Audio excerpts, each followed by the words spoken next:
Bienvenido a un nuevo compartir de historias y realidades que muchos no conocemos. Esto es Sentir en el Trabajo, es un desafío a la ficción económica. Soy Cristian y he aprendido a cuestionarme mis formas de entender el empleo en el desarrollo humano. Definitivamente la economía no es todo lo que nos cuentan. Aquí también conversaremos con los protagonistas de la producción y el comercio, pero esta vez ellos son distintos. Sus voces no son las que estamos acostumbrados a escuchar cuando lideramos y planificamos en nuestras empresas. Personas que oyeron mis primeras grabaciones me hablaron de reivindicación. Sinceramente, no lo es. Simplemente estoy cansado de los discursos dominantes. Quiero probar algo distinto, construir juntos algo útil para la mayoría. Claramente el desafío estará en ese hacerlo juntos. Esto implica momentos incómodos y tener que reconocer que bastante de lo que yo hacía no era útil para una mayoría cerca mío. Cuesta, pero es momento de empezar, forzar nuestras creencias aprendidas. Ojalá disfruten de las conversaciones.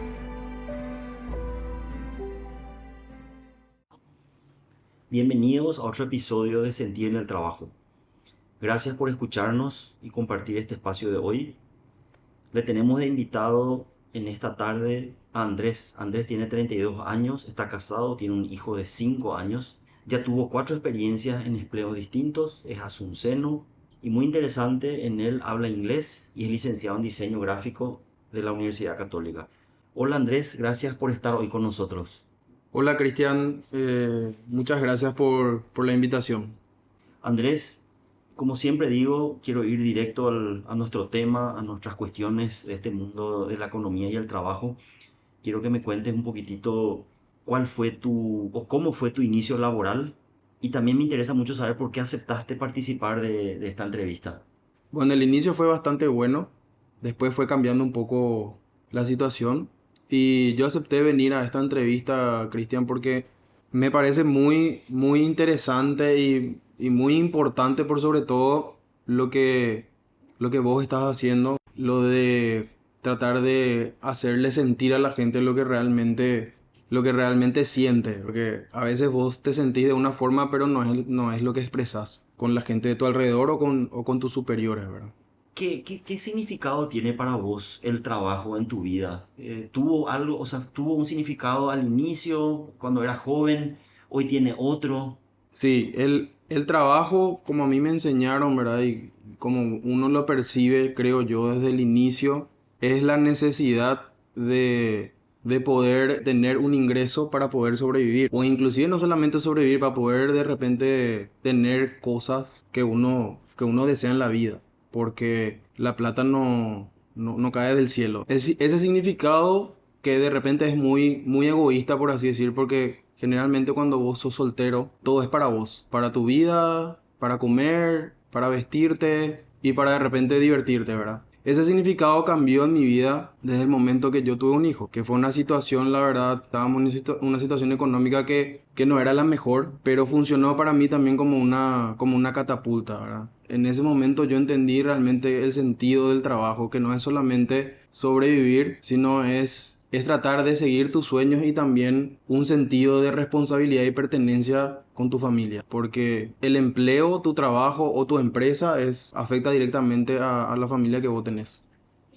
Y ese significado del empleo que fuiste como incorporando a lo largo del tiempo, ¿viste que eso te sirvió? O sea, te diste cuenta que el empleo es útil a los sueños en tu vida?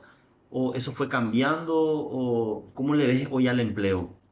Y realmente el empleo, uno, o sea, yo tenía un pensamiento de que uno va progresando en la vida, ¿verdad? En el empleo, en su trabajo, va logrando cosas.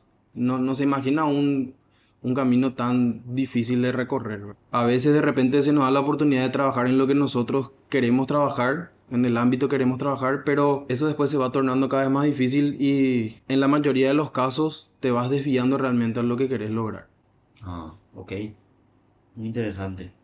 O sea, es como que te muestran de una forma, pero después en la realidad no es tan así como te cuentan de la utilidad y de lo bueno y lo genial que va a ser el empleo. Así sería.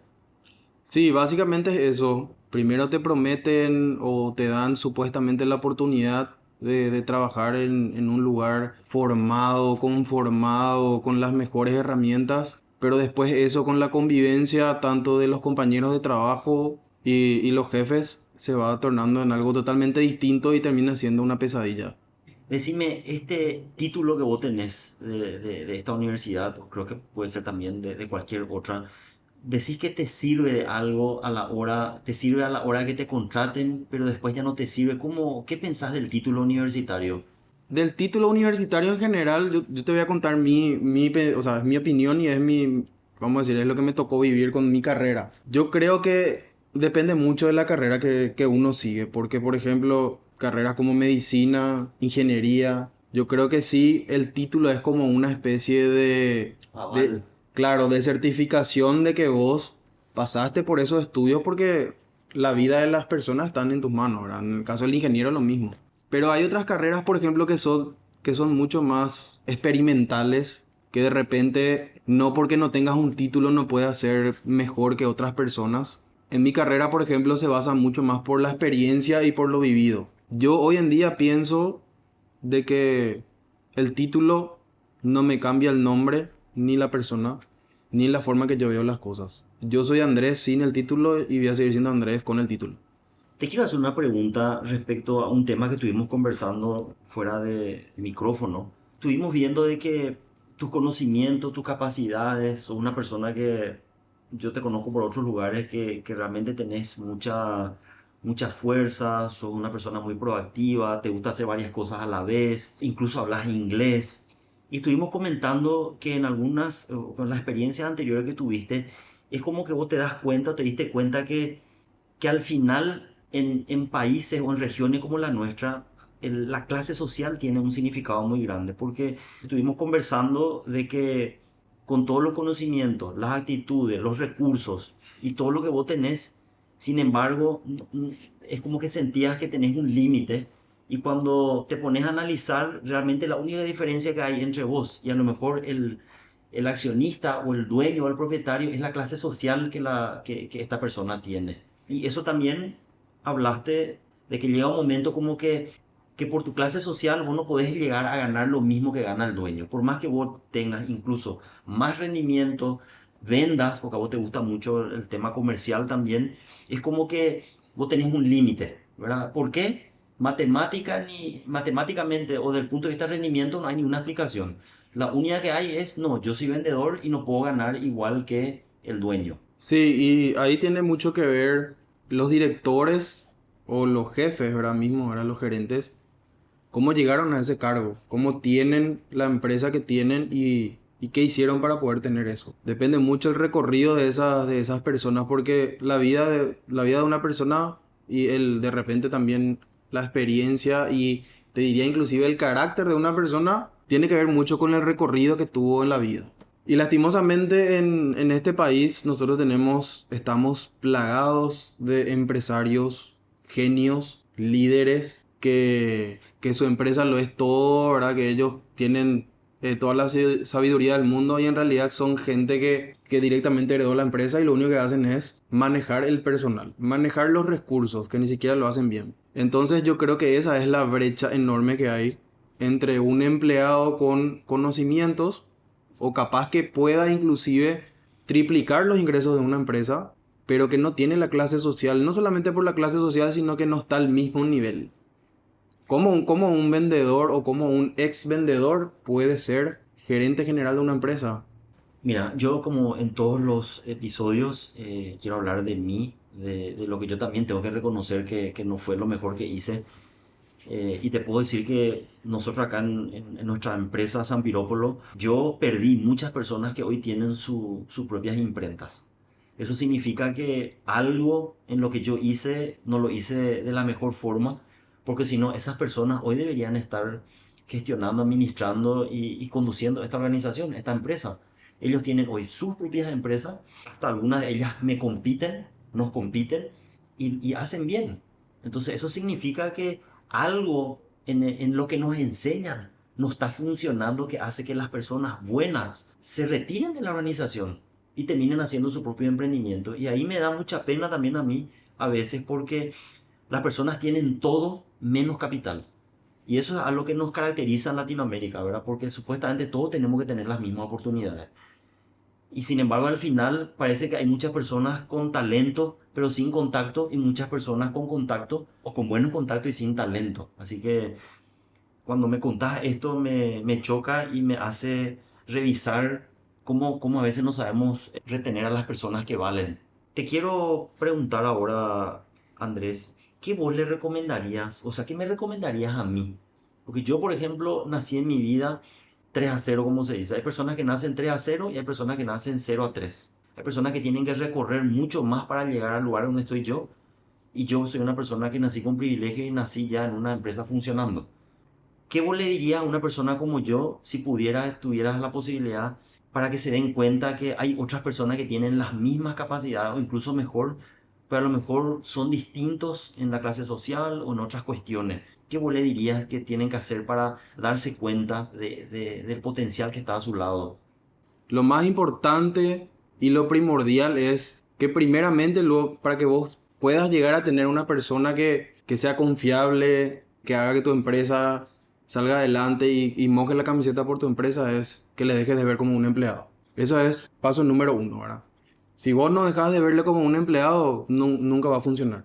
¿Y a qué me refiero con eso? Es darle la oportunidad a que ellos puedan hacer de repente, o sea, no mirar solamente su capacidad, si tiene título, si no tiene título, dónde estudió, por qué estudió. Yo te comento eso porque yo soy licenciado en diseño gráfico, tengo mucha capacidad para eso, pero tengo más capacidad para el área comercial. ¿Y cómo yo me di cuenta de eso?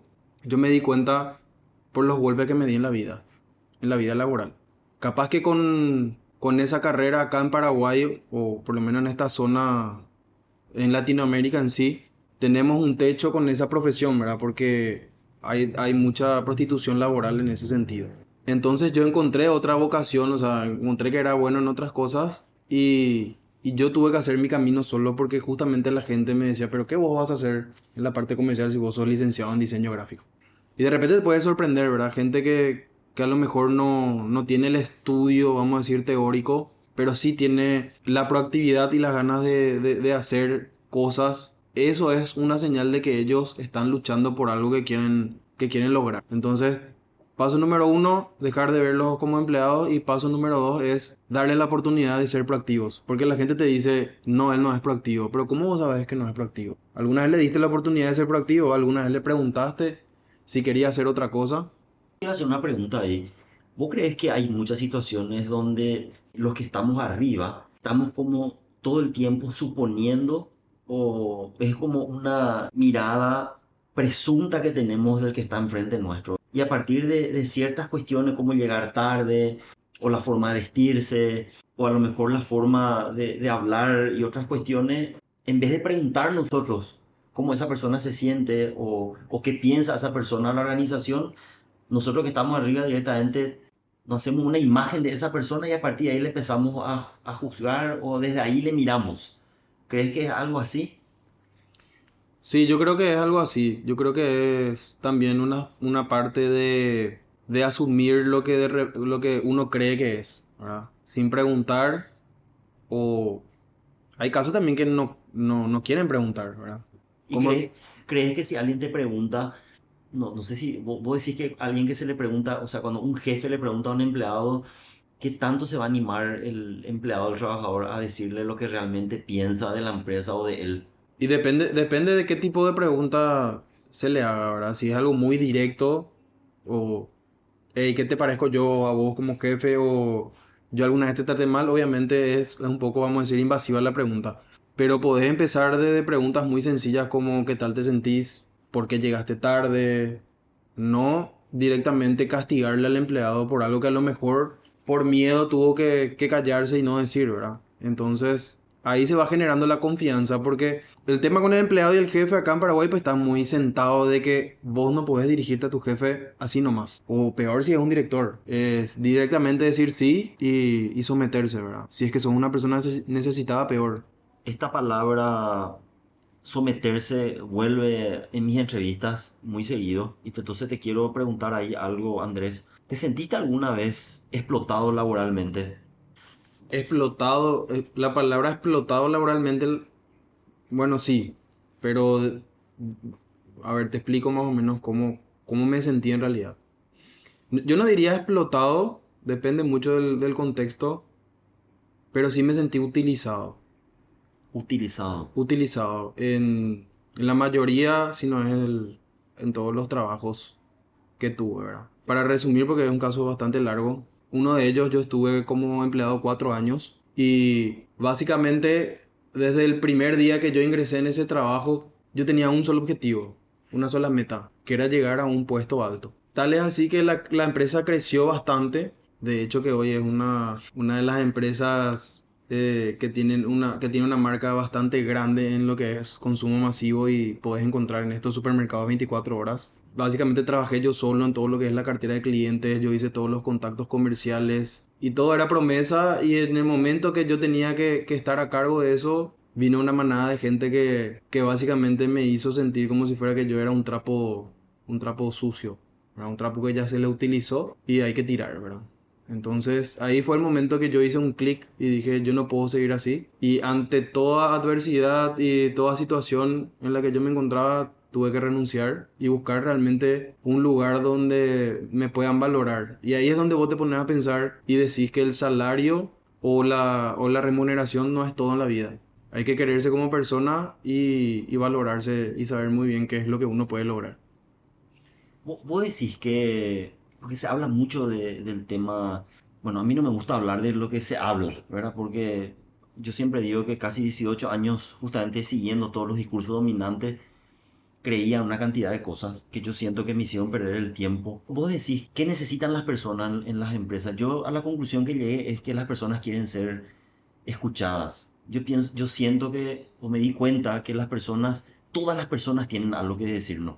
Sea en un tema técnico, sea en un tema relacional, sea en un tema... Todas quieren decir algo, todas tienen algo que decirnos, no importa si es el gerente o es la persona que está ahí en la última línea. ¿Qué vos pensás que de eso? O hay otra cosa que a vos te viene que para vos es así, esto, esto es importante para un ser humano, para una persona que está 8, 10, 12, 14 horas por día entregando todo lo que tiene de su vida. Y es básicamente lo que estabas comentando, Cristian. Lo que uno busca siendo un empleado. A mí no me gusta mucho hablar de Mm, empleado. O sea, la palabra empleado luego ya te da. Es como si fuera que sos de una raza sí. diferente. Pero sí, cuando vos sos una persona que depende de una empresa o de otras personas, querés llegar a un punto en el trabajo o en el establecimiento donde estás haciendo el trabajo, donde vos puedas recomendar cosas, donde vos puedas inclusive decirle al director, ¿verdad? De repente yo me doy cuenta de errores que está cometiendo y él no. Y que él te escuche y te diga, Andrés, gracias a vos hicimos esto, es algo que no sé, no necesito otro premio en realidad. Es simplemente reconocimiento de que por lo menos te escuchó y bueno, no hay una diferencia, como dijimos anteriormente, entre la clase social ni tampoco el cargo. Entonces, prácticamente es el único momento en la vida donde vos te sentís en el mismo nivel. ¿Y por qué vos decís que nosotros que estamos arriba, que somos dueños, propietarios y gerentes, nos cuesta tanto reconocer cuando fallamos, cuando nos equivocamos? ¿Por qué nos cuesta tanto hablar de estas cosas? Yo creo que cuesta hablar de estas cosas porque es algo que dentro de todo uno siente también.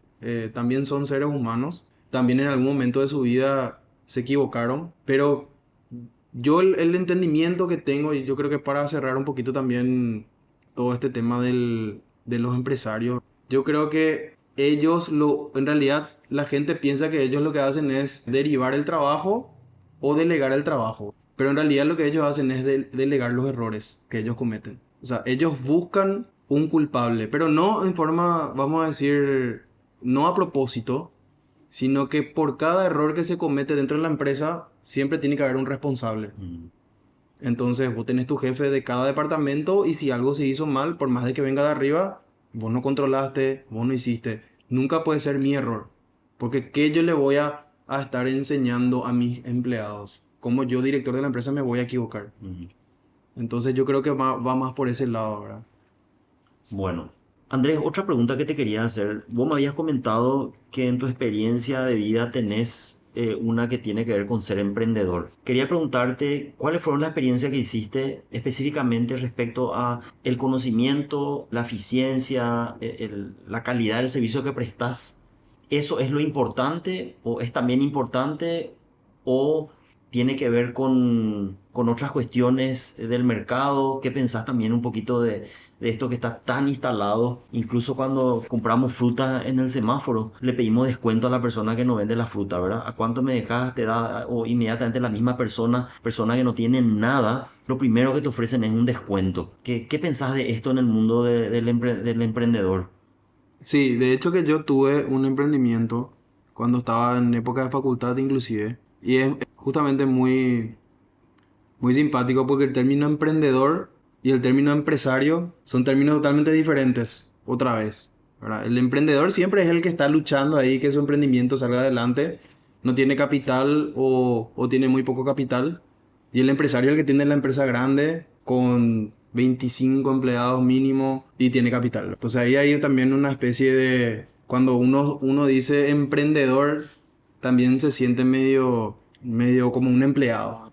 Entonces, sí, la verdad que dentro de todo mi emprendimiento funcionó bastante más de lo que yo esperaba, pero se basó mucho en contactos. Por suerte, ¿verdad? Gracias a mis padres también, yo estudié en un colegio privado, conocí mucha gente, me contacté con mucha gente importante, pero era muy difícil conseguir clientes nuevos sin tener ningún contacto. ¿Por qué? Porque realmente no importa mucho la calidad de tu servicio, sino a quién le vas a ofrecer tu servicio y por qué le vas a ofrecer ese servicio. Hay un sistema impresionante de comisiones en empresas muy grandes, en agencias, ¿verdad? Que si vos no le das una comisión, a ellos no le importa el precio de tu producto o servicio, vos no vas a entrar. Si vos no haces un descuento, a ellos no le importa, vuelvo a reiterar, tu costo ni qué es lo que estás haciendo. Si vos no le das un descuento, no vas a entrar. Y es una rueda, o sea, es algo que se repite y se repite porque nosotros mismos hacemos eso, ¿verdad? Estamos tan acostumbrados a que la gente nos pida descuento que como vos decís, vos te vas a un semáforo, te viene el vendedor y te dice banana por 10.000, y voy a decir, che, 5.000 nomás tengo. Y bueno, y trae nomás igual te doy. Entonces, uno está haciendo lo mismo que de repente es lo que odia o de repente también le afecta a su emprendimiento, a su empresa, ¿verdad? Es muy interesante lo que decís, Andrés, porque yo hago una diferencia muy, muy fuerte entre educar y formar. A veces hablamos de la educación como un acto de la maestra que educa en clase, pero entiendo que la maestra lo que realmente hace es, o su primera responsabilidad es transferir conocimiento y formarle a los chicos. La educación es algo distinto. Nosotros acá conversando nos estamos educando. Cuando el alumno se va al baño, se educa porque el baño está sucio o limpio, o porque la maestra grita en clase, a lo mejor también educa. Pero si vamos a hablar de gritar y baño sucio, las empresas, ¿dónde nos gritan? ¿Dónde hay baños sucios o limpios? Y esto que hablas de valorar el trabajo, el esfuerzo de otras personas, es también un acto de educación. Porque así como no valoran lo que nosotros hacemos, es difícil que uno valore lo que otros hacen. Porque el cerebro funciona así, ¿no? Para hacer así bien, porque a veces decimos el ser humano. Es el cerebro el que, digamos, tiene el control nuestro y funciona a partir de las interpretaciones y la permanente interacción del ser humano con otro ser humano o con su contexto, ¿verdad? Con el medio ambiente. Entonces, bueno, qué interesante. Bueno, quiero agradecerte. Esta fue una de las entrevistas más largas que tuve hasta ahora. Te voy a volver a invitar porque te quiero seguir preguntando. Gracias por estar hoy acá con nosotros, Andrés. No, gracias a vos, Cristian. Y hasta la próxima.